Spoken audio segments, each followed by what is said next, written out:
Hi everyone, this is Theophilus and today I'm going to talk about our paper WeightSync in this conference.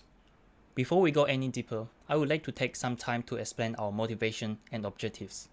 First of all, our focus of the paper is all about virtual physical interaction. You may have heard or probably familiar with human-computer interaction. There is interaction occur between human and the computer. Likewise, virtual physical interaction is an interaction between virtual and physical object. Technically, we call it an interaction that is accomplished through indirect contact.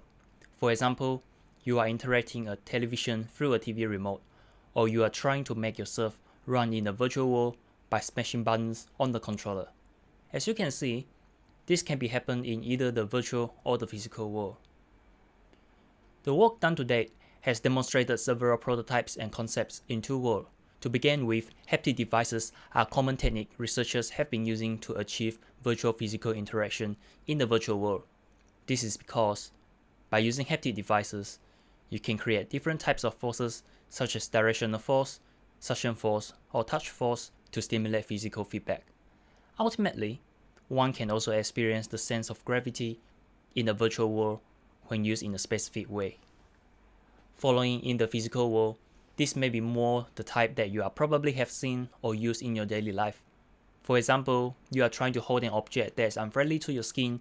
In this case, a bowl cup, which is hot, could make use of a bowl clip to do so. In terms of research, core limbs is an example that you could equip yourself with a supernumerary robotic limbs to hold multiple objects at the same time. However, the incapability to actually feel the object that you are interacting is an obvious drawback of it. This can sometimes cause inconveniences as we may miss the small or ineffable information. For example, how is the width of it and the texture or maybe the temperature? As a result, you might wonder that you are touching something that you actually doesn't feel like touching it. Therefore, we came up with a method that aims to provide feedback, typically that are hard to tell by description. We call it WeightSync, a prototype that provides haptic and proprioceptive feedback translated from an object width. In addition, this prototype has a focused design on user face, which means we are focusing on providing feedback on the user face for several reasons that we will go through on the next slides. Last but not least, we are presenting our concept in the VR aspect, although it can be used in a non-VR aspect for the purpose of simplicity and user safety. The reason why we have decided to give feedback on user face instead of the hands or the legs is because we tend to build this prototype as a supporting system to some of the non-related work.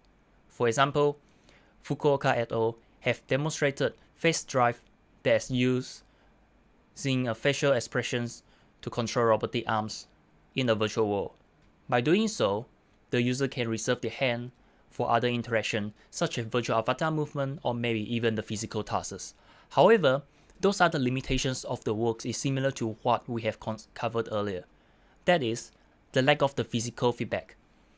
Therefore, we hope that our work will be able to provide design implications or suggestions to the similar work that uses face to control objects. Also, putting everything into the user face means that it leaves more space for that purpose of minimalist. We built our system using free software. The first one is the Unity game engine that to allow user to view and interact in the virtual world.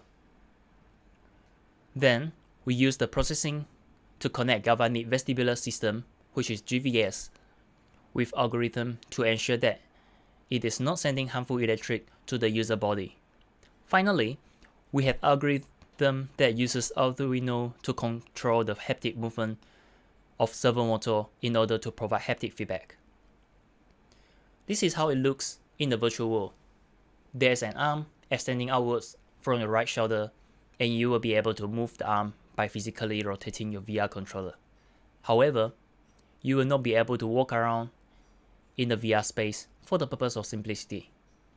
You might also note that there are virtual cubes around you. Those are the virtual objects that you can interact, and if you did so, it will give you feedback according to the setting. In the GVS setting, you will receive electric current flowing in, going through and leaving your proprioceptive system. In this process, you will feel that your view has been tilted, although your head and body are standing still. It looks like this. To go through the detail, there are 2 electrode pads that you have to attach behind your ear where your vestibular system is located. Furthermore, the amount of current sent through will affect the amount of visual tilt that you are experiencing. In another word, your view is tilted by a little if the current is small, more if it is bigger. If you are unfamiliar with it, this is your ear. It looks like this, and this is your vestibular system. It tends to mess up with you sometimes, especially when you had dizziness or experiencing some headache, but you can plan it. But it is not all the times. For the haptic feedback, we install and attach servo motors underneath the head-mounted display (HMD) so it touches your cheek when you wear it. This allows the servo motor to apply directional forces when stimulation takes place. There are 2 servo motors with each of them pushing at the opposite directions. Similar to the GVS, there are also different levels of intensity. In this case, the amount of angle it pushes is affected by the virtual object data. To give you a better idea of it, we designed the system with objects that have 5 categories of width. And depends on the width, we will stimulate the feedback at a different speed and intensity. For example, in the GVS, a user might experience 0.9 to 1.2 mA of electric over 0.9 to 1.2 seconds of time for object that is about the width of 0.9 to 1.2 unit. We note that the unit used in here are just a reference of the number rather than representing the actually kilograms that we usually use in the real world. You might also notice that there is a visual setting here. This is a baseline condition that we use in the experiment. In general, this is a visual effect that we tilt users' head-mounted display view by overwriting the view rotation, in order to give a similar visual effect against the GVS and the haptic simulation. With this, we will be able to use our prototype system to give virtual physical interaction that allows a person to understand and compare width between objects. In here, we will show that how it can be applied in both VR and non-VR aspect. In the VR aspect, one could use our system to potentially enhance their user virtual experience by able to receive physical feedback. And this will be the focus of our aspect in a paper which we will go through soon.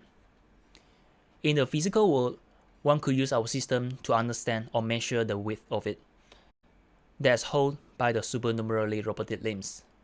This allows you to compare 3 or even more objects at the same time, just like the picture. To better understand our system, we designed a user study to evaluate the performance and the user experience. It is a short stimulation of user experiencing feedback by interacting with some virtual objects. We have also prepared questionnaires to capture user opinion and performance, as well as making observation towards their behavior when using the system. The task itself is designed in the virtual environment, and the image on the right represents the setup space. It is an interactive experience where there is no time limit and participants are allowed to interact with virtual cubes as many times as they like. It has 4 conditions representing different settings. Visual condition is our baseline condition that shows the similar visual effect without receiving any feedback from our system. GVS condition simply gives proprioceptive feedback, whereas haptic condition gives haptic feedback. Likewise, GVS and haptic condition give both proprioceptive and haptic feedback to the participants. Overall, participants took an average of 50 minutes for the experience. This is the virtual environment. To give you the better idea of the procedure, there are cubes floating around without questions on the screen, and you have to control the arm by rotating the VR controller. Once the arm reaches the cube, you can press on the button on your controller to receive the feedback. Once the feedback is received, you'll be prompted by the short question asking whether how you feel with the object. Then, you have to keep repeating the step until you are satisfied. But, we will make sure that you have at least interact with each of the cubes once before we allow you to complete the task and experience. For participants, we recruited 12 participants with an average age of 25.6. Out of those, Almost every participant had VR experience and about half of them are frequent users. For questionnaire, we recorded with stimulation like the question you seen on the image earlier. Spatial presence questionnaire for user spatial perception, stimulated signals for detecting dizziness, preferences for their favorite condition or setting, and finally, subjective comment for any feedback such as improvement. To make it short, we only found a significant difference from user spatial presence between the baseline condition and the haptic and GVS condition. Apart from that, other scores are pretty average. We found that participants love the ability to feel physical feedback in the virtual world. Therefore, those with haptic conditions reported the highest user experience score against other conditions without it. For user preferences, haptic and GVS is most preferred, while the visual condition is the least. In terms of user accuracy, which I will also call it as user performance, had some good but not the best result. 3/4 of participants had an above 50% accuracy, while we also found that those with 50 or below accuracy were coming from visual condition and GVS condition. This may indicate that the haptic could be better perhaps. In our observation, we found more interesting behavior than the data itself.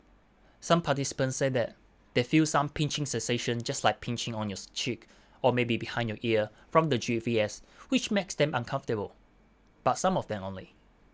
However, some of them say that they have been using it to measure it against the object width.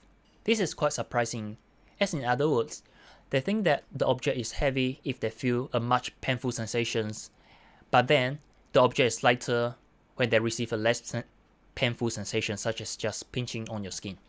However, this becomes less of a case when mixed with the haptic devices.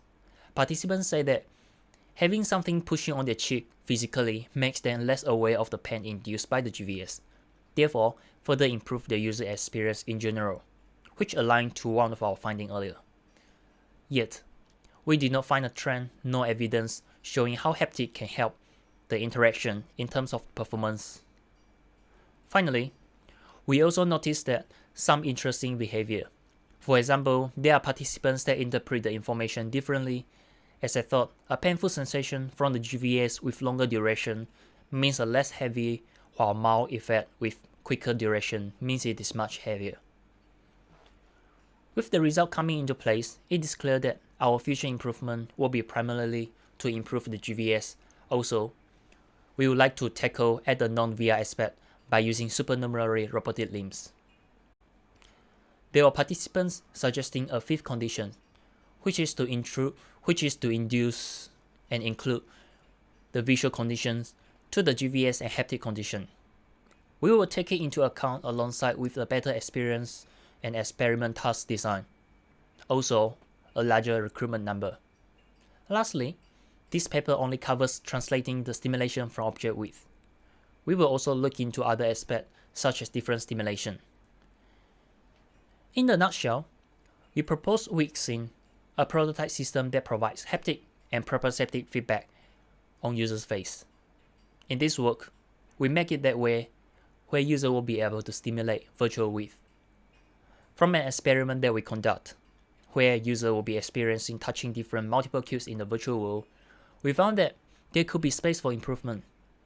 For one of the example, governed vestibular stimulation GVS with a better electrode pad can help to reduce the pinching sensations, could be one of the improvements that we want to look at in the short-term future.